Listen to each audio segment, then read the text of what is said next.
Well, earlier today I spoke to Mr. Shyam Saran, India's former foreign secretary and who was also once the special envoy to the Prime Minister on climate change, on just what really he expects from the Paris summit.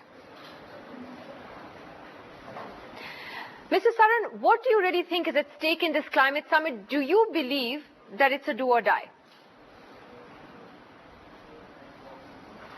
Well, I would not say it is a do or die summit, because I do not think that this is an end of the process. I look at it as actually the start of a process, because what Paris will determine is the template on which future action on climate change will take place. So it is extremely important that we ensure that whatever template is adopted at Paris, this is apart from the actual specific commitments which are made, that the framework, the legal framework which comes into being is something which does not in any way constrict our developmental prospects in the future. You wrote a piece today about the need for India to stand its ground in Paris, since it's been targeted as a spoiler again. And as you say, we should push for a strong outcome. At the same time, the outcome should be a legal template that isn't more diluted or weaker than the current UN Framework Convention, particularly on the principle of equity, and that it must not be an outcome that converts entitlements of developing countries into obligations instead. Can you elaborate on that, Mr. Saran, and what your concerns are? The concerns are very simple. The UNFCCC, which was adopted in 1992, if you look at it from the point of view of developing countries, is actually a very good document, because it puts the responsibility for taking climate action squarely on the shoulders of those who are responsible for creating this particular challenge.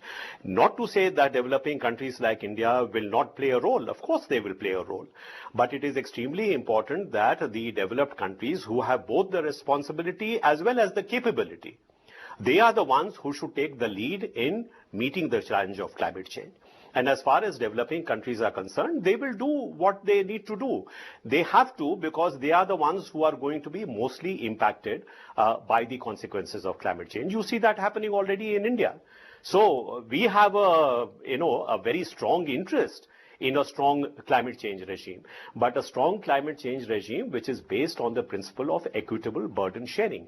It is a common challenge, but in meeting this challenge, we should ensure that we follow the principle of equitable burden sharing.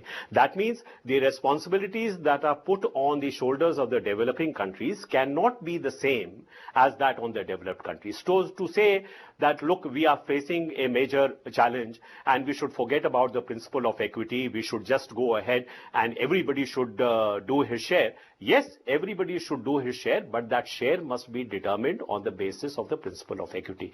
And my fear is that that particular principle is sought to be marginalized or is sought to be set aside. This is the main problem. Well, do you believe then, Mr. Saran, that the summit has in a sense then become about India versus the West and America in particular? You wrote again today about how the Western countries are already back to what you call their old game of labeling India as a spoiler, as an obstructionist.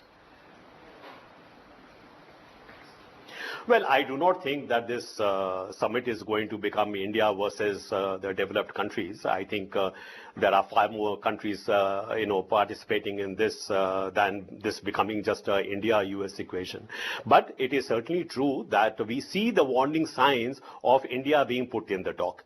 And since I have experienced it myself as a chief negotiator on climate change in the run-up to Copenhagen, I am worried that this is the kind of trend which is once again cropping up, where India is being shown as the one country which may prevent a consensus from emerging.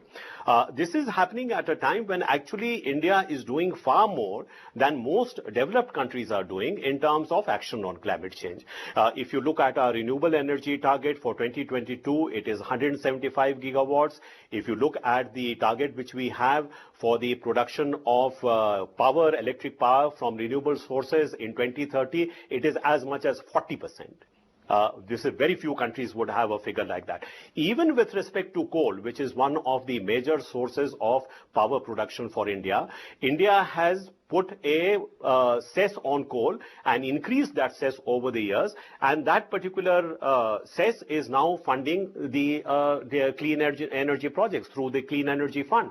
So, I mean, India does not have to be defensive in any way with respect to, action on climate change. But I think for us to insist that there should be, in any global regime, there should be equitable burden sharing. This is not only for the sake of India, but this is for also the sake of the large number of developing countries. Well, Mr. Shyam Saran, always a pleasure to talk to you. Thank you very much for joining us on the program tonight. Well, that's